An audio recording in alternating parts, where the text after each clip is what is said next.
What's up, everyone? This is Luke Jean here. I am back with another video, and as promised, I have a very special and interesting guest here, James Edgerly.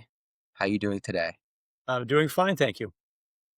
So tell us a little bit about yourself.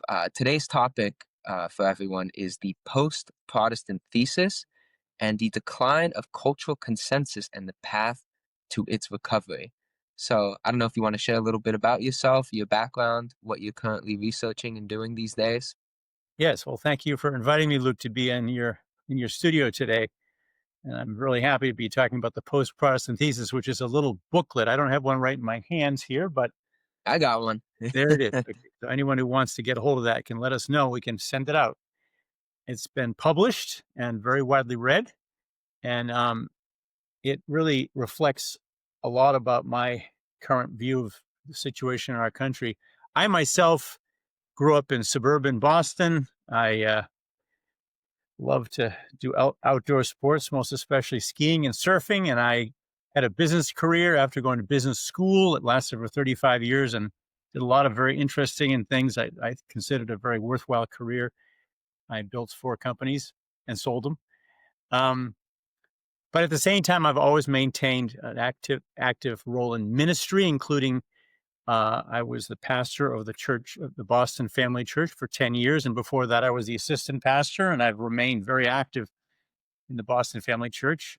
So that's been a very important part of my adult life, and it continues to be. Now that I'm retired, I focus exclusively on ministry, and my outreach uh, ministry is called the Higher Purpose Forum. And the booklet we're going to discuss today is a booklet that was printed by the Higher Purpose Forum. We have a series of booklets on very important contemporary topics. Yeah, Higher Purpose Forum talks a lot about not only this, but also about race relations in this country, about economic democracy, all sorts of interesting topics. And there'll be a link to it in the description. My But topic is the issue of tribalism, which I'm hopefully like to believe I'm going to write a book about that. But that's my real core topic with the higher, my own personal topic within the Higher Purpose Forum agenda. yeah, let's dive right into it. So, what in your mind is the post-Protestant thesis? And what do you mean by the decline of a cultural consensus? All right, we're going to jump right into this. Very good.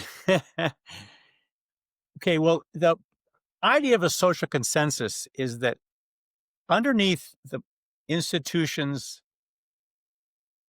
the culture, the educational system, the economic system, even the political structure of a country are beliefs, ideas, values that a critical mass of the public shares. I think it's really hard for democracy to function if there's a lack of social consensus. And our country has benefited from a very definable consensus, social consensus, cultural consensus for 400 years, long before it became a country. And that set of beliefs and values and ethics comes out of what's called, now referred to as, mainline Protestantism. The original Protestant culture of our country came from a denomination called Congregationalism, which I grew up in.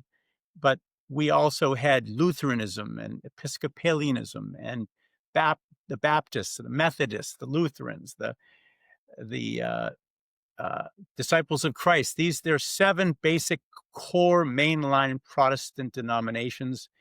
And up until the 1960s, the majority of the American population were active in mainline Protestant churches. And that created a cohesion in our country, a set of values. And you can put those values in a list, and you'll find that those values are the values that are imbued in our Constitution. They're reflected in our social order, in our education system, and our political system. Those come out of a specific set of values and ideas and beliefs and an identity. And that social consensus sort of came to a culmination in the mid 60s and has been in rapid decline ever since. And the idea of the post-Protestant thesis is that we are now living in a country that has no longer uh, motivated or shares a common social consensus. We're past the era of the Puritan epic, where there's a mythical understanding about our country and our identity that no longer holds sway. And the basic thesis of my booklet is that there has been nothing to replace it. There's a big change in the culture and the kind of the vision of our country. Right. So we have in the very beginning, around 1620 to 1630, you have the Puritans, and then the Pilgrims come to the country. You have John Winthrop's famous sermon about building the city on a hill, and you have that setup of the myth of the aim of that society. The vision, sure, Yes. And and the what values. you're saying what you're saying is that it because of the profound influence of those lines of Protestantism in the country throughout its history, those values have been so ingrained in other parts of society, like, for example, the Declaration of Independence, the Mhm, US Constitution, the framework and value system of the founding fathers. But ever since the 60s, there was a sudden decline in this consensus. And I agree with that. And this is why I wanted to have you on, because there are several things that I feel that nowadays, using this thesis, with the decline of Protestantism, that and possibly due to the rise of other religions in this country, especially Catholicism, people forget that Catholicism was actually a minority religion in this country for many years. And the core religion of this country centered around Protestantism and the mhm, Reformation. mhm. And so my question then is, how did we forget, in your mind? How did the United States forget the roots of its values, which, if any way you look at it, the people who founded this country, those in power, were part of this mainline Yeah. Protestantism. So what happened in the 60s? Well, I don't know if we forgot it, but we left it behind. Up until the 1960s, that over 50% of the population of the United States was an active participant in one of the mainline Protestant churches. That number now is down to about 10%. It's almost 10. yeah, yeah. Whoa. It's precipitous. And if you go to those churches, which I do visit those churches, the ones that I visit, every denomination or every church congregation is different. But generally speaking, if you go to a Baptist church where I live, or you go to a congregational or UCC church, they're poorly attended. There's mostly old people. There's not a lot of spiritual power. There's no real evangelical aspect to it. I'm not saying that all churches are like that. I'm talking specifically about the mainline Protestant churches. There's plenty of dynamic churches in our country, but the mainline Protestant churches, which are our cultural DNA, they're dying, and they're not going to make a comeback. What happened? Okay, that's a big question. Um, the 1800s was a century of incredible optimism in Europe and the United States. And in the 1900s, did I say in the 1800s, there was a Yep. culture-wide sense of optimism and unlimited future. In the 1900s, there were some huge crises that affected Western civilization. Both in Europe, we had fascism coming out of Italy, we had Nazism coming out of Germany, we had communism coming out of Russia. These were very popular at first. Then they created catastrophe, and they created uh, uh, human suffering. And this created a general loss of confidence in our country and in our beliefs.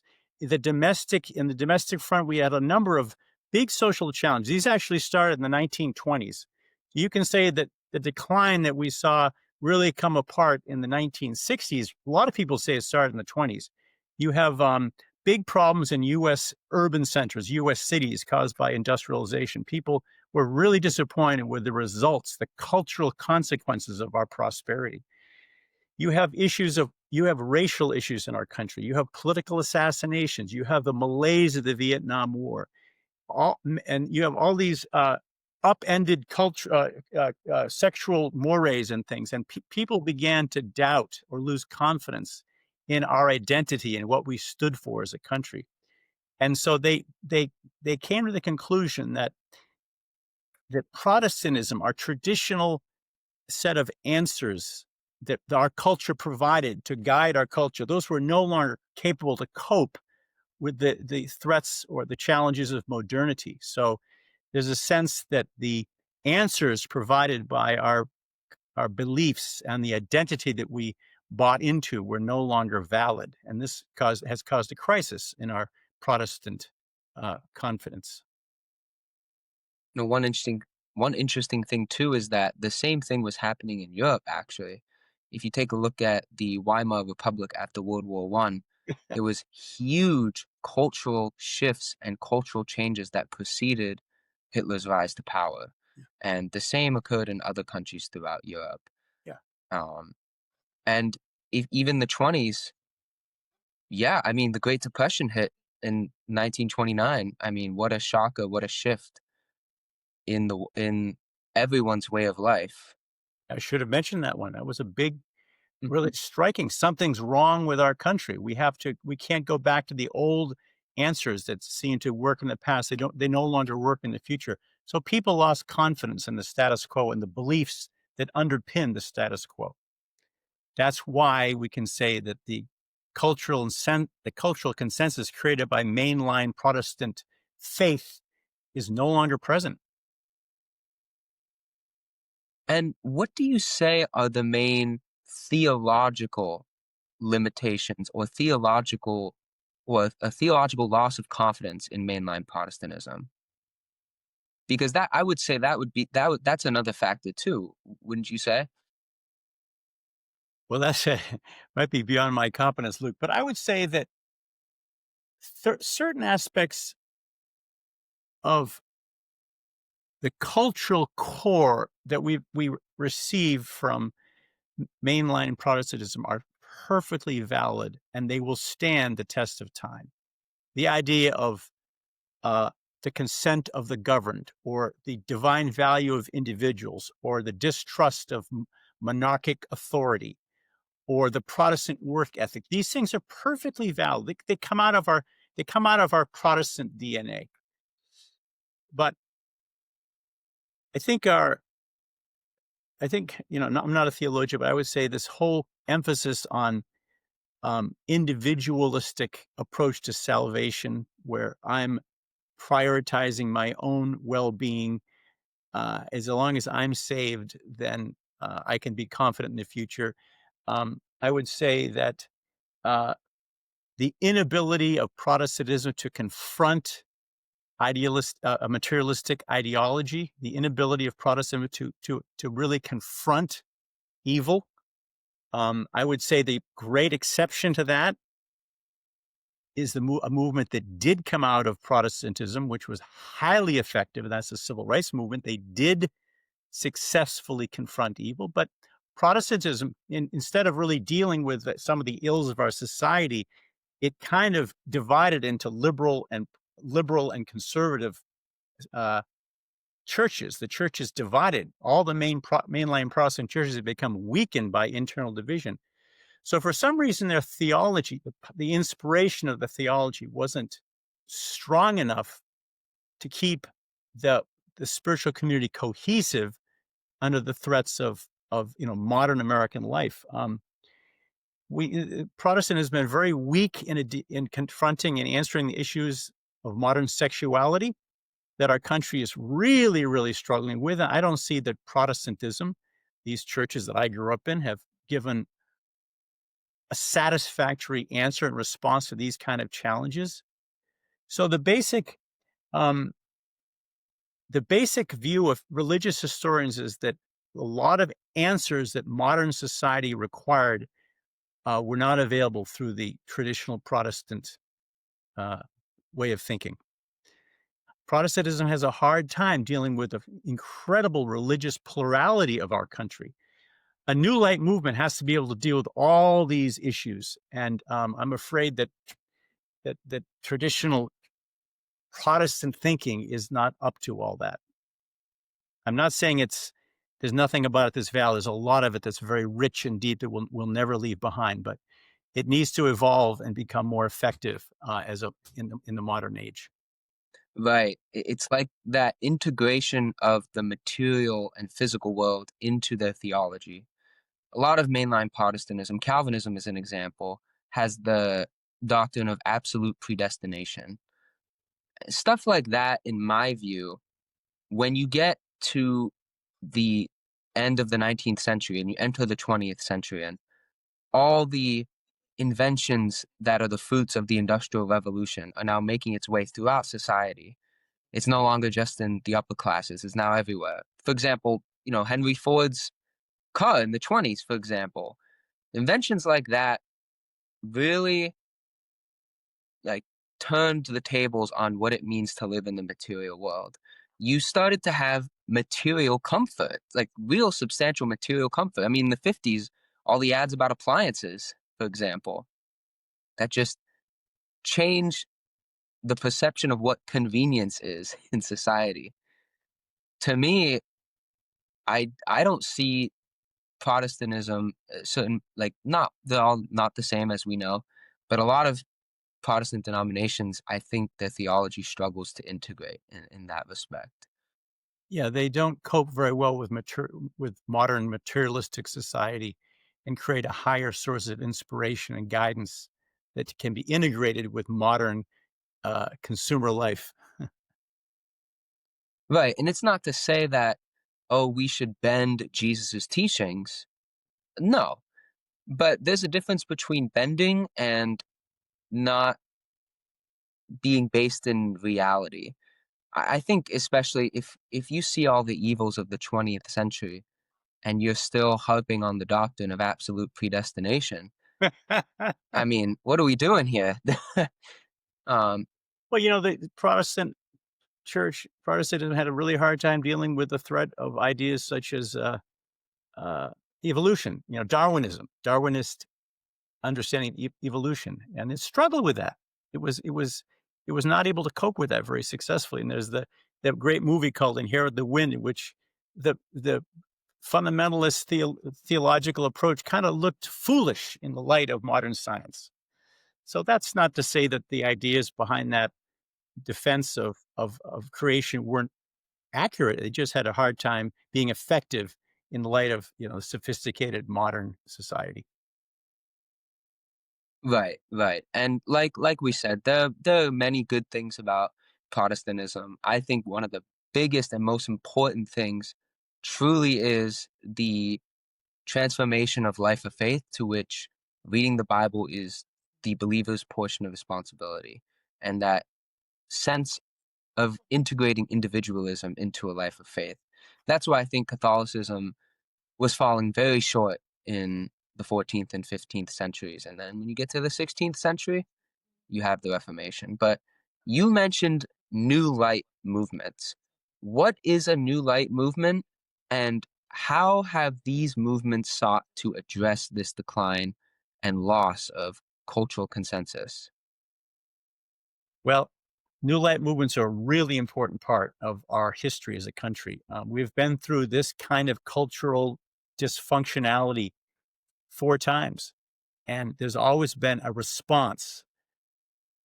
And the response is taken. The initial response is very strong and inspired religious leadership, and then sort of a new religious response to the crisis in the culture, and then sort of a movement. It becomes broader, and I would say that in the early phases of a New Light movement, there's a lot of mistakes and foolishness and bad behavior by the New Light. It's always true. There's always craziness, but it broadens and it comes to influence the way people think and the way that education is carried out and the way the culture expresses itself, and you get new ideas, political ideas, and eventually you get new political leadership.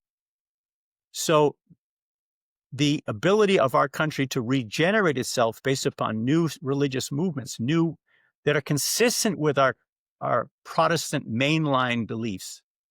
And I'm not saying that Catholicism and Judaism have a beautiful place in this tradition. I'm not ruling those traditions out, but they have accepted in our country the position of the leading position of Protestantism. And it's been a very synergistic relationship. So that it was a new life movement that created the culture that gave rise to the American Revolution. Without the First Great Awakening, there would not have been an American Revolution. It would have been 13 countries, most historians would say. And the same was true that the second new light movement that coalesced into the second Great Awakening was preceded developments such as abolitionism and the whole concept of the need for a civil war in our country.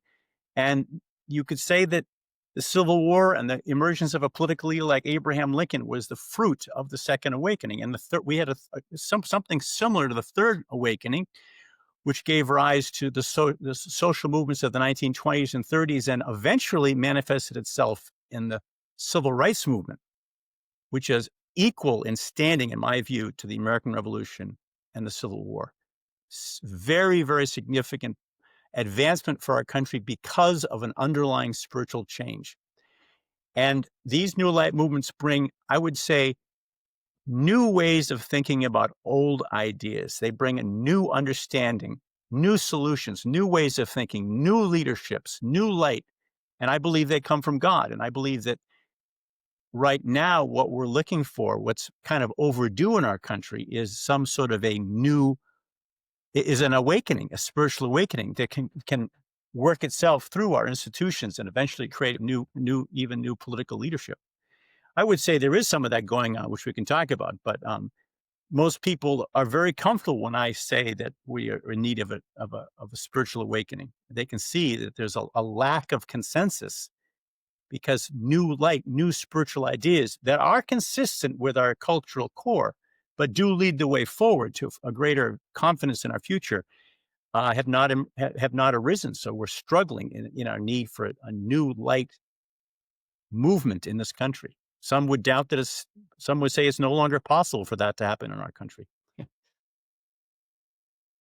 So a big key I heard was that it needs to be rooted in the mainline Protestantism because that allows it to be rooted in the core values of the country. Can you take me through an example before we talk about what's going on today? Let's take I don't know which one you're most comfortable with, but I was thinking the Third Great Awakening and New Light movement that led to the Civil Rights Movement. How did that start? And was there any chaos or confusion in the middle of that? And then, like, which leaders rose to the top to eventually lead up to Dr. Martin Luther King Jr. and the Civil Rights Movement? Well, you're really pressing me on my history. The Civil Rights Movement was absolutely a beautiful Christian. It was rooted in the churches, and the churches at that time had been very much impacted by the social gospel movement. A lot of it came out of the state of New York. A lot of it came out of New York City from the 1920s. And this idea that in order to regenerate a society, you have to regenerate the laws and the institutions of the society. So it had the concept of let's call it the Third Great Awakening, or the social gospel movement, was that there existed illness and unfairness and evil in the institutions of our society, and they had to be made more. Justice had to be reflected in our institutions. So you have movements prior to the Civil Rights Movement, like prohibition or women's suffrage or workers' rights movements in cities of our country, that were all an expression of this sense that America has this millennialist vision of a country with a great future, which we're all pressing for, and it's being blocked in its path forward by the ills of our institutions, and therefore we need to change the laws and the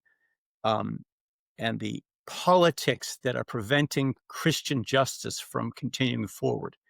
And there's lots of there's the great social reformer of the 1920s was Robert Rauschenbusch. I think that's his name, and hope I got that right. But we have the Brotherhood of Porters. That was a early black-led movement of the 1920s. We have the NAACP.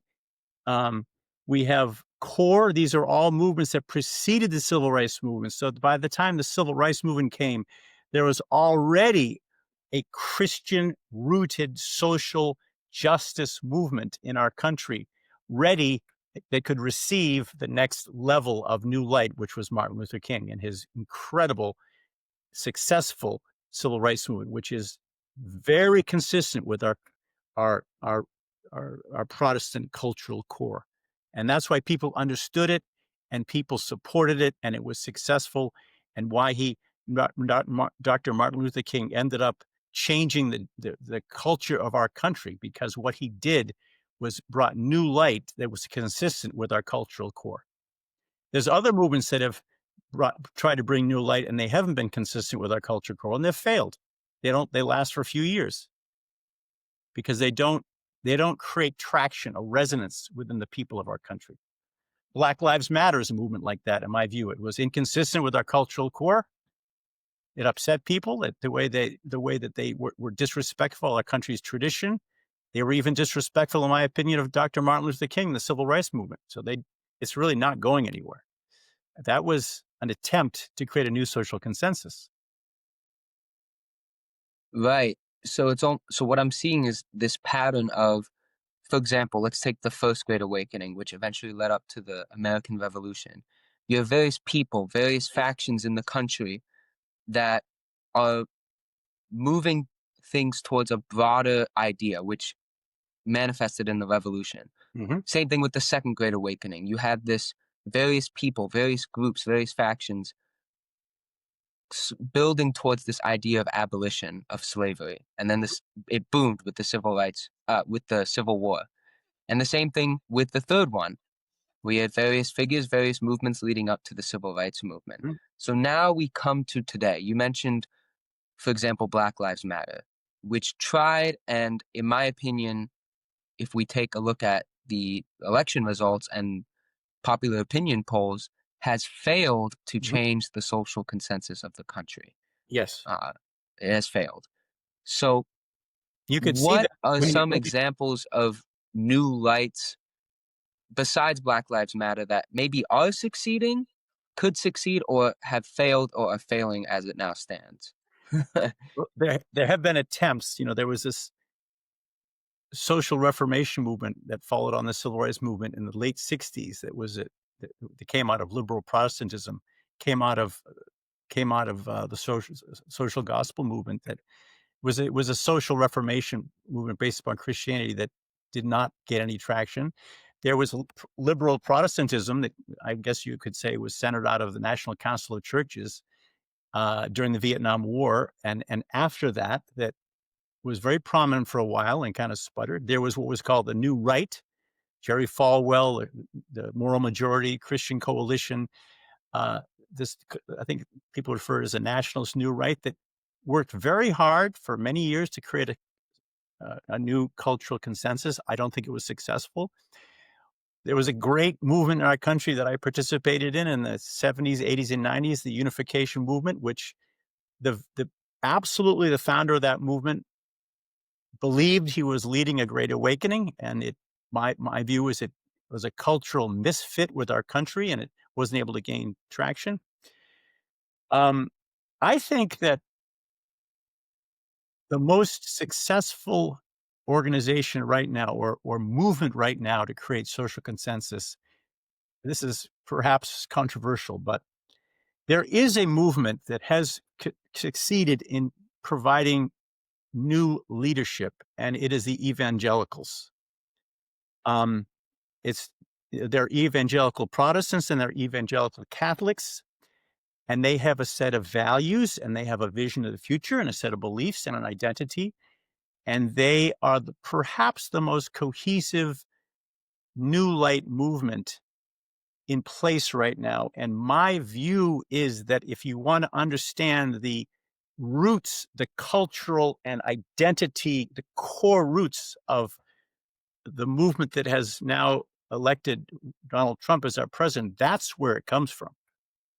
So you could say that the most effective new light movement right now, in my opinion, I'm pretty sure is evangelical Christianity.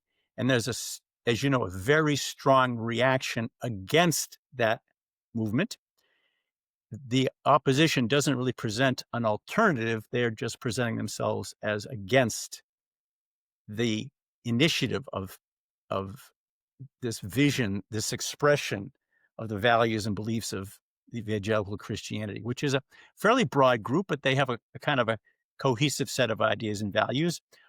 Are they the new light movement that's going to build a new future for the country? I don't think so. But they are the most effective one right now in the United States, as far as I can see. That's just my opinion. And I haven't done a lot of research on this, but it sort of holds up to my theories. I hope I Yeah, didn't stray too far from your question. no, no, it's perfect. I was gonna ask, is the Christian evangelical movement, is this MAGA movement, is it a new light or is it a callback to an old light or a tradition? Because many people who oppose the MAGA movement, which in your view has been launched by largely the The Christian roots, evangelicals, the roots of it. Yeah. The values and the ethics come out of evangelicalism. Yes. right? And one of the criticisms of the MAGA movement by those who are opposed to it is that they feel that it is taking us backwards Mhm. as a Yeah. country and not forwards. Now, do they present a lot of good evidence to that? I would say not enough, I would say, to make that claim. However, it at the same time doesn't feel like a new light. Okay. Look, that's such a good question. The accusation, the most powerful accusation of those who oppose, let's just call it MAGA, whatever, is that it's authoritarian, right? That's their core. Isn't that their core? That's their core message Yeah. Yeah. that, for example, Donald Trump is fascist, and those who follow Trump are also uh, fascists.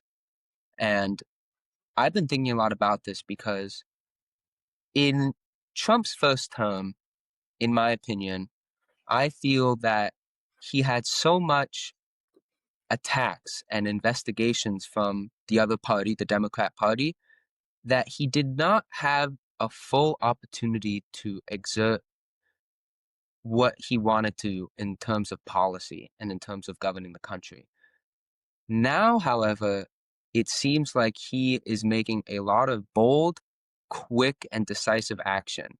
Yeah. And some of these actions, in my view, are kind of towing the line of drifting into authoritarianism. One example is the uh, the recent National Guard posting in Washington D.C. And one thing that Donald Trump said that got a lot of people who oppose him very upset, which was that, oh, we might go into other cities, we might go into Chicago, we might go into Los Angeles, and constitutionally, that the federal government cannot go into other cities without the request of those cities. DC is a different case because it's a federal district. And so that caught my attention. Um, and it's caught the attention of a lot of people who oppose Donald Trump. Yeah. Uh, at the same time, I feel that the accusation of authoritarian and fascist has been grossly overused, Uh-huh. especially when it comes to the supporters of Donald Trump. Nevertheless, what's your assessment? Well, I think the accusation is justified. Authoritarian movements are never successful in our country. Martin Luther King was not an authoritarian. Of course, Lincoln was accused of being authoritarian, right? He was. Yeah, he was. Yeah, yeah. But my view of a new light movement is that it has to be an embracing of the pluralistic nature of our country, has to have a non-authoritarian style, but it has to be willing to confront evil. And it has to do so in a way that, at the same time as it's confronting evil, which does exist in the world and it exists in our country, and we have to win. It has to do it in a way that is embracing and builds consensus rather than polarization.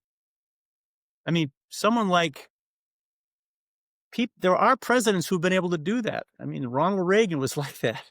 Ronald Reagan, people, he really, really won over people, but he was fighting a war. I know he's still a controversial, but you could say John Kennedy was the same way. He was a Democrat, but he was someone who was a consensus builder, and our presidents need to be consensus builders. So if the evangelical roots that are movement that is now in place is going to become a new light movement, it has to develop the ability to operate in a non-authoritarian way. They have to have leaders that are able to engender consensus. They have to go into a city and talk respectfully to the leaders of those cities and negotiate and come to understand, well, what's the best thing for our country and the best thing for the city, rather than just threatening uh, to arrive. So I think that there's strengths and weaknesses of this expression that's now leading our country. I think it really has to really be modified before it can really become something that doesn't polarize, but rather it embraces and creates a new consensus. There's a lot of good aspects to it. The issues, many of the social and cultural issues that are being confronted, people really appreciate. But then when they see the style, the authoritarian style, it scares them because they know what the downside of that authoritarian style. So I think that new light movements always screw things up in the beginning. They're always crazy, and they create a bad name for themselves, and people get thrown in jail. So I'm not saying that we're not expecting our political leaders to be, saints. No, but we do if Hardly ever happens. but it has to be true to a Protestant, religious, love motivated cultural core of our country. And, you could say that to some extent, evangelical Christianity is consistent with the cultural core of our country. I haven't really studied it, but it has to also grow up and become more of a consensus building undertaking. I wonder if the amount of failing new light movements ever since post-civil rights movement, I mean, like you described, there've been so many. Yes. I wonder if that's one of the, I don't know, cultural reasons why a movement like MAGA, which is kind of has like a backwards connotation, a more traditional connotation, is so successful. Because one thing that I've come to the conclusion of in my own head when I'm asking myself, okay, I'm asking myself, okay, is the way that the ICE deportations or the National Guard usage and those type of things that have been in the news recently, Mhm. are those being done the right way? And my conclusion is because, and based on our conversation here, because there have been so many attempts at new light movements and there have been so many failings, chaos has built up, kind of like a garbage heap has built up and it hasn't been taken care of yet. Because when things fail, remnants remain. Oh, I see. I see. Yeah. And it feels to me like what Donald Trump is doing is, even though it's like when you clean up the mess, when it's such a big mess, it's never a fun process. When you're a kid and you haven't cleaned your room in a year, your mom and dad are going to just start throwing stuff away, and they're not going to ask whether you like it or not. But it's for the good of the household, it's for the good of the child, because the child needs his or her room cleaned quickly, and it needs to be done now so the chaos can stop building. To me, Donald Trump and the MAGA movement is a chaos stopper. I For see. example, I mean, if you take a look at social issues in our country, in my opinion, uh, gay rights and gay marriage started entering the conversation I think as early as like the 2004 election. And then you had the Supreme Court decision which legalized gay marriage. I think that's a fine thing. It's consistent with the values of our country, minus the religious aspect of Protestantism being opposed to gay marriage. But on a legal level, I think it was justified. On a moral level, that might be another discussion. But then you get into things like transgenderism and the normalization of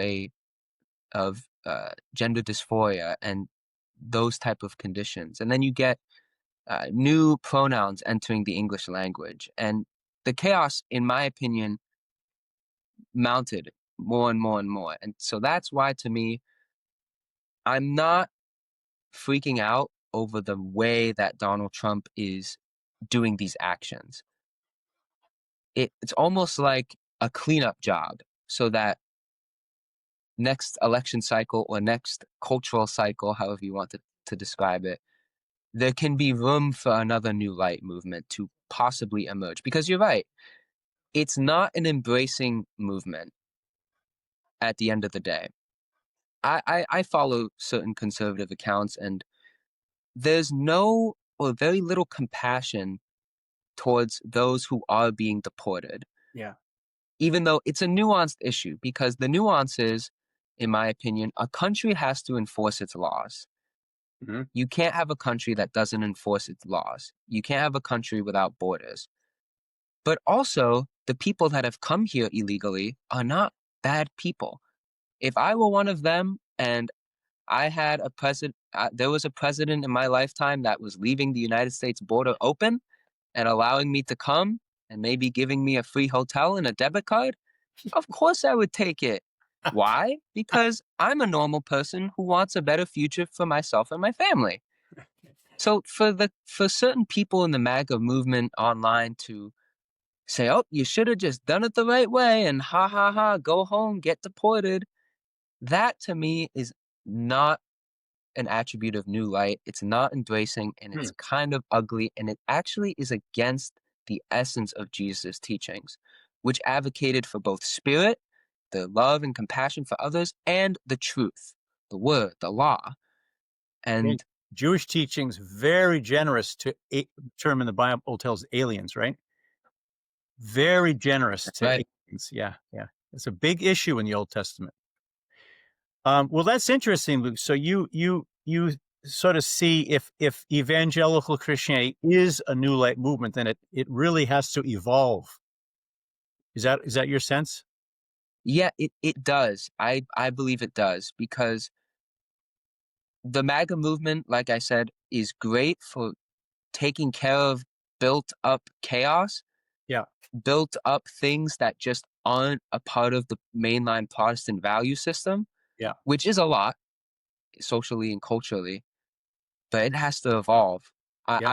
I'm particularly worried of the rise in anti-immigrant sentiment on the part of many on the Christian evangelical right and in the MAGA right. I'm kind of concerned We about know that. that we know that every one of those immigrants is a child of God and is worthy of respect and love and being treated with dignity, every one of them, as is every one of every sexual persuasion. We might not agree with their values or their beliefs, but that's secondary to their identity as dignified children of God created in God's image, right? So that's absolutely would have to be a a value of a new light movement, a core value, as it was of the civil rights movement. I mean, read what Martin Luther King said about human rights and human dignity. It'll make you cry. So, we have in Massachusetts, we have a social organization that is populated by evangelical Christians. And I believe it's a great organization that's very involved with important social issues. It's called the Massachusetts Family Institute, and I'm a part of it. But they have their shortcomings. They are very a little bit narrow in terms of who they want to affiliate with. They're sort of they don't treat they try to they pretend to treat me well, but I know what's really going on underneath them because I'm not one of their ilk, and I can Oh feel boy. it. I can feel it when I'm with them.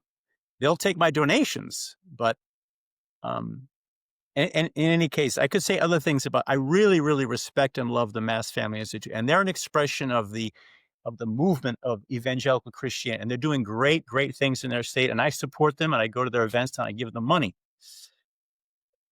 But they do need to broaden, become more pluralistic, and become they have this kind of antagonistic view towards immigration that you're describing. I, I'm not. I don't want to. I don't want to criticize MFI because they're fighting a war, but they to be a new light movement, I think they have to sort of broaden their constituency. Yeah. Right. It's a nuanced issue, but at the end of the day, I would say, is MAGA a new light?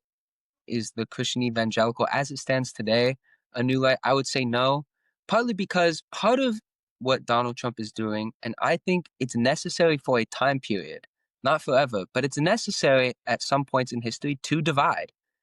I That's see. what he's doing on so many issues. He's dividing, and he's trying to divide the what he calls common sense issues. Yeah. But eventually, division needs to come into unity. There's a teaching in unificationism. You have an origin, you need division, but in the end, you come together in a union. And I hope that happens with the next New Light movement, that hopefully, once the chaos is cleared, will have room to flourish. Well, there's another theory, and that's a very interesting theory, and you may well be exactly right. When I wrote my booklet, I specifically said that the evangelical Christianity in the United States is not a new light movement. If you read it, I did not, but I've sort of changed my mind. So the other alternative would be that that's the movement that God can work with. That's the movement that is taking responsibility, and that God will somehow bring leadership into the evangelical movement that will broaden its heart and its appeal and its constituency, and it will have more compassion, and it will evolve into a new right movement. And that's what I would hope for, because I don't see the alternative. The opposition to this movement, to me, is really off target. The opponents, the the the ideology that motivates the most activist opponents to this new light attempt are, to me, pulling our country in the wrong direction. Well said. Yeah, we'll see what happens.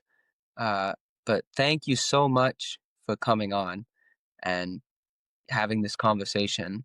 I feel that I learned something a lot, but especially towards the end, I felt I got a new understanding of what's happening today through talking with you. So please, everyone, check out his booklet. There will be a link in the description, The Post-Protestant Thesis, The Decline of Cultural Consensus and Its Path to its Recovery. And you also have a YouTube channel for Higher Purpose Forum. Is that correct? Yes, I have a YouTube channel, the Higher Purpose Forum, and I have a website, higherpurposeforum.org, and we have sessions on economic democracy and on tribalism and on American history and on human origins. They're all very, very interesting. Yeah, I've heard some of them. I can attest to that. There's some videos on his channel as well. Even I've appeared on some Higher Purpose Forum events, so you can check those out as well. um, That's right. You but spoke on, yeah, we had a meeting on the outcome of the 2024 election, and you spoke at that one, I remember. You also gave a talk on a situation in Gaza. that's right. So if you want two of perhaps the most spicy political topics that you usually don't hear on this channel, because I focus on philosophy and theology, not so much politics. We delved a little bit of it into today, but it was in the context of other things. So, uh, but yes, thank you so much for watching, everyone. Please like, share, and subscribe to the channel, and we'll see you next time. Thank you, Thank Luke. you, Mr. Edgerly.